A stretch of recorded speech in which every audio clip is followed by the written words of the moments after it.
Hi, dear friends. Today we are back with our book Living Spring by Emmanuel through Chico Xavier. Today we're going to read and talk about chapter 152, and it is titled Come. And he says, And let him who hears say, Come. Whoever is thirsty, let him come. And it's in Revelations 22, verses 17. And Emmanuel explains. Earth is the great school of souls, where students of all ages are educated. If you have reached the level of great experiences, do not worry about your ever-increasing workload. Do not see enemies in those whose understanding is still imperfect. Many of them have not yet left spiritual kindergarten. Always render good for evil, truth for lie, and love for indifference. The inexperience and ignorance of souls that have just begun the struggle are often very troubling to the spirit that is in search of itself.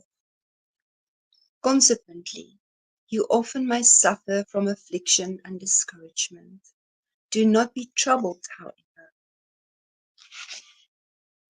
if the illusion and toys of the majority do not satisfy you anymore.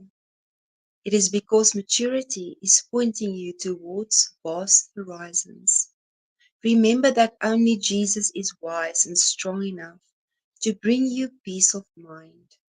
Listen to his divine appeal, spoke in the last words of his testament of love. Come. Nobody can keep you from approaching the spring of infinite light.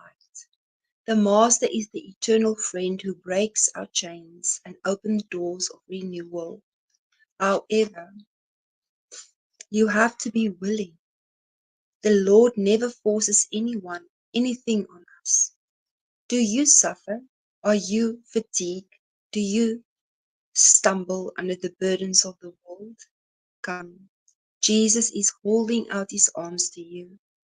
Come and meet him yet today. It is true that you have always yearned to serve, that the Master has always been selfless and merciful towards you. But do not forget the circumstances may change with times, and that not all days are the same.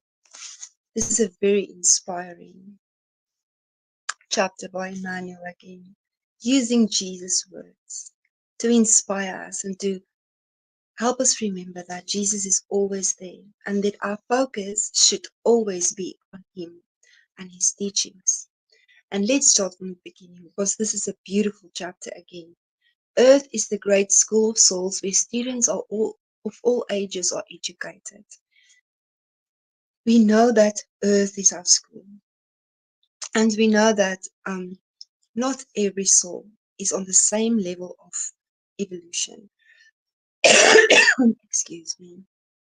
So we know that sometimes when we encounter people, yes, it's sometimes shocking to see in the state of spiritual evolution that they are, but Emmanuel is giving us a lot of tools to get to understand and to be amongst. Because if we think that we suffer amongst souls that isn't educated and that is still on their own evolutionary path, just imagine Jesus when he, the master of the earth, our master, came to earth in his beyond imaginable purity and the way he was so humble towards everyone and his loving kindness. And that is one of why we should keep our eyes on him. His example for us, how to be, not that we are better, that we are learning, that we are changing, that we are evolving, because we are here to correct and change ourselves and to help. Do not see, sorry, if you have reached the level of great experiences, do not worry about your ever increasing workload. So the more we learn, the more responsibility we will have. And that is in everything. Earth is our example.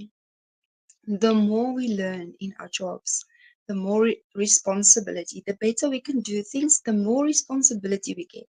So, and it's the same in the spirit. So, the more we learn, the further we evolve, the more responsibility is given to us. Do not see enemies in those whose understanding is still imperfect. Many of them have not yet left spiritual kindergarten. And that is something to talk about because there's a lot of souls around us, in our families, around people, maybe at our work, that you can see that mm, they do not really know still. They still have to have a path to walk. But we don't have to take it as if so personal and see them as enemies.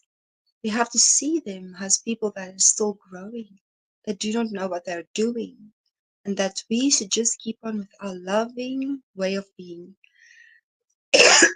Excuse me. Always render good for evil, truth for lie, and love for indifference. So this is the key. Always render good for evil, truth for lies, and love for indifference. The inexperience and ignorance of souls that have just begun the struggle are often very troubling to the spirit that is in search of itself. Consequently, he often may suffer from affliction and discouragement. So he's actually reminding us, and I think everyone is going through affliction and discouragement, especially when we want to focus on the teachings and evolving and helping. So yes, sometimes I I would think all over the world in spirit centers and everywhere that yes, we get souls that come and make things difficult with their ignorance. And they are sometimes the portal of not good spirits that wants us not to do the job, not to work, not to love, not to help others. Do not be troubled, however, Emmanuel is saying. If the illusion and toys of the majority do not satisfy you anymore, and he's talking about toys, which means it's like they don't really take this life serious enough.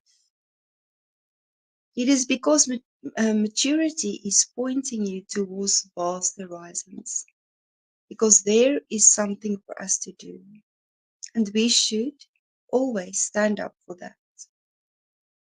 Remember that only Jesus is wise and strong enough to bring you peace of mind. And if we take time to meditate, to read, educate ourselves, to pray constantly, we will feel this calm in ourselves through any circumstances.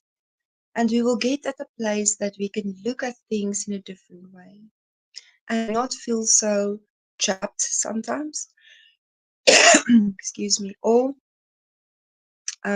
selfish or like a victim in certain circumstances. So the more we focus and the more we connect and the more we work in everywhere we are, the calmer we will be. And the more tools we will get to work through things. Nobody can keep you from approaching the spring of infinite life. So it's our choice if something or someone is withholding us. Because I can't go to Jesus when I return to the spiritual and say, okay, but this husband, this sister, this co-worker, they were the ones that's why I didn't do what I was supposed to do. Because there is no excuse. We have to focus. No one should, because God above all things. No one should withhold us for the plan and the work that we came to do. Jesus didn't even let his family, his mother, father. He said it so clearly when he was young. that his work is for God, and we should do the same. God above all things. The Master is the eternal friend who breaks our chains and opens the doors of renewal. He makes us free, not free from circumstances, but free from how we react to it.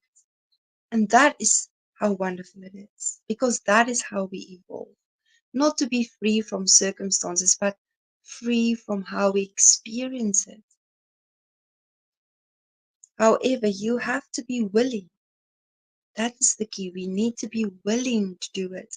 We have to also want to do this. The Lord never forces anything on us. It is our free will, always our free will. Do you suffer? Are you fatigued? Do you stumble under the burden of the world? We all do sometimes. Come, he says. Jesus is holding out his arms to you. Come and meet him yet today. It is true that you have always yearned to serve, that the Master have always been selfless and merciful towards you. But do not forget the circumstances may change with the times, and that not all days are the same. So he says, we have good days, we have not good days. Things will pass. Everything passes. But rejoice in what is given to us today. And only today. Focus only on today with everything. And give everything to Jesus, because he is our eternal friend. He's the one always there, merciful and loving. And today then, beloved friends, let's meditate on Jesus. Let's visualize his beautiful hug, his arms surrounding us, where we are protected and we feel safe, and we get the energy and the acknowledgement to go through anything and be thankful. And we do this with a song in our hearts, to be thankful to be here, incarnated, to change ourselves, and always also to be his helpers on earth. Thank you so much for joining me today.